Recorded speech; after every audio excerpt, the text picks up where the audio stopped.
Welcome to your favorite channel ES Assam Paper. আজি তোমালোকৰ সন্মুখত লৈ আহিছো BA second semester subject history chapter number 5 কিছুমান important question answer আলোচনা কৰিম 1 marks আৰু ইয়াৰ আগত তোমালোকৰ 1 ৰ পৰা 4 লৈ question answer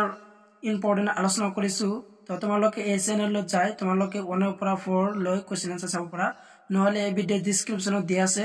question আৰু answer history chapter gotai question and answer to তোমালোকে এই ভিডিও ডেসক্ৰিপচনত লিংক আছে চাব পাৰা তো আজি আলোচনা কৰিম 5 chapter কিছুমান important question answer তো তোমালোকে important question answer লৈ চাই থকা তো তোমালোকৰ ফাৰ্স্ট question তো চাবা এক্সামৰ কাৰণে যে question number 1 যে শিখ পনহা কি অত্যন্ত গুৰুত্বপূৰ্ণ question যে ইয়াৰ answer তো হল যে মোগল শাসনকালত ভাৰতবৰ্ষত গড়ে ওঠা ধৰ্মীয় পৰম্পৰা আৰু সম্প্ৰদায়সমূহৰ মাজত শিখ পমহা অন্যতম আৰু ইয়াৰ লগত চাবা যে question number 3 তো যে খালসা পমহাৰ কোনে আৰু কেতিয়া প্ৰতিষ্ঠা কৰিছিল অত্যন্ত গুৰুত্বপূৰ্ণ question তো ইয়াৰ আনসাৰ তো হল যে 1699 খ্ৰীষ্টাব্দ গুৰু গোবিন্দ সিংহে খালসা পমহাৰ প্ৰতিষ্ঠা কৰি অমৃতৰ মোগলৰ বিৰুদ্ধে যুঁজ কৰাৰ পণ লৈছিল আৰু ইয়াৰ লগত চাবা যে question number 5 তো যে ইতিহাসবিদে ইন্দুভূষণ বেনাৰ্জীয়ে গোবিন্দ সিংহৰ তত্ত্বাৱধানত শিখ পৰম্পৰা কি ভাগত ভগাইছে তো এৰ আনসাৰটা হচ্ছে দুটা ভাগত ভগাইছে তো এটা হচ্ছে প্ৰাক খালসা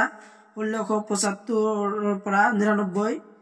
আৰু দ্বিতীয়টা হল যে পৰৱৰ্তী খালসা কাল যে 1699 পৰা 1708 লৈ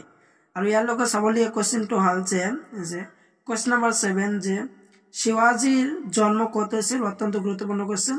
7 কোৱেশ্চন নম্বৰ very important যে শিৱাজীৰ জন্ম কত হৈছিল তো এৰ আনসাৰটো হল যে শিৱাজীৰ জন্ম হৈছিল পুনা জিলাৰ অন্তৰ্গত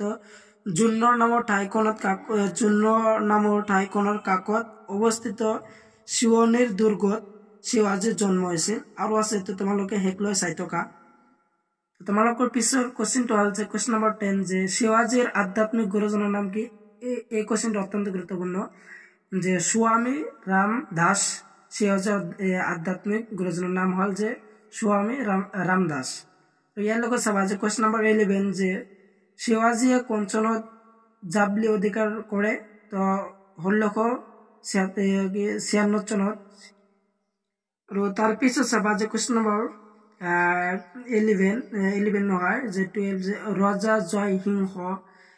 সিংহ কোন আছিল তো এৰ আনসাৰটা হচ্ছে মোগল বাদশাহ ঔৰঙ্গজেবৰ এজন প্ৰখ্যাত সেনাধ্যক্ষ আছিল ৰজা জয়সিংহ আৰু 13 কোৱেশ্চন নম্বৰ যে পুৰন্দৰ সন্ধি কেতিয়া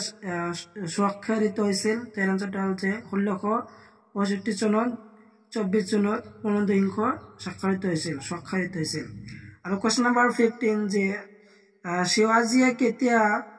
ছত্ৰপতি উপাধি লৈছিল তো এৰ আনসাৰটা হল যে 1674 খ্ৰীষ্টাব্দত ৰায়গড়ত শিৱাজীৰ ৰাজ অভিষেক পতা হয় আৰু ছত্ৰপতি ব্ৰাহ্মণ উপাধি লয় আৰু কোৱেশ্চন নম্বৰ 16 যে অষ্টপ্ৰধান কি আছিল অত্যন্ত গুৰুত্বপূৰ্ণ যে অষ্টপ্ৰধান কি আছিল অষ্টপ্ৰধান আছিল শিৱাজীৰ এক 8জনীয় মন্ত্ৰী মণ্ডলী আৰু ইয়াৰ লগত চাবা কোৱেশ্চন নম্বৰ 18 যে শুম্ভজি কোন আছিল তো এৰ আনসাৰটা হল যে শুম্ভজি আছিল ছত্ৰপতি জীৱাজীৰ পুতেক আৰু ইয়াৰ লগত চাবা যে কোৱেশ্চন নম্বৰ 21 যে শিৱাজীয়ে তেওঁ নৌঘাটি ক'ত স্থাপন কৰিছিল কুৱালা শিৱাজীয়ে তেওঁ নৌঘাটি স্থাপন কৰিছিল আৰু হেকৰ কোৱেশ্চনটো হল যে এই পিছৰ হেকৰ কোৱেশ্চনটো হল যে 22 মোগলৰ সময়ছোৱাত টকা আদান প্ৰদান পদ্ধতি কি আছিল তো এনসাৰটো হল যে শাৰফ আৰু মহাজনসকল আছিল মোগল সময়ছোৱাত টকা প্ৰদান কৰাৰ পদ্ধতি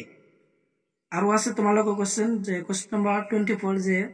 শাইস্তা খাঁ কোন আছিল অত্যন্ত গুৰুত্বপূৰ্ণ কোৱেশ্চন এই কোৱেশ্চনটো যে শাইস্তা খাঁ কোন আছিল তো এনসাৰটো হল শাইস্তা খাঁ আছে ঔৰংজেবৰ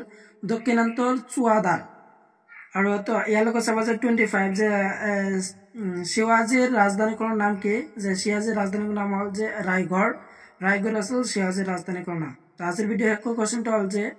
27 যে মোগল সাম্ৰাজ্যৰ বিশালতাই কেনেধৰণে ইয়াৰ পতন মাতি আনিছিল তাৰ আনসাৰটা হল যে মধ্যযুগীয় পৰিবহন আৰু যোগাযোগ ব্যৱস্থাৰে মাত্ৰ এটা কেন্দ্ৰৰ পৰা ইয়াক শাসন কৰাটো কঠিন হৈ পৰিছিল তো মোগল সাম্ৰাজ্যৰ বিশালতাই এনেধৰণে পতন হৈছিল তো তোমালোকৰ ভিডিও এইখিনি আছিল আজি ভিডিও এইখিনি আছিল আৰু এনেকুৱা গুৰুত্বপূৰ্ণ ভিডিও পোৱাৰ কাৰণে মোৰ চেনেলটো সাবস্ক্ৰাইব কৰি থবা আৰু ভিডিওটো এটা লাইক কৰি থবা জয় অসম।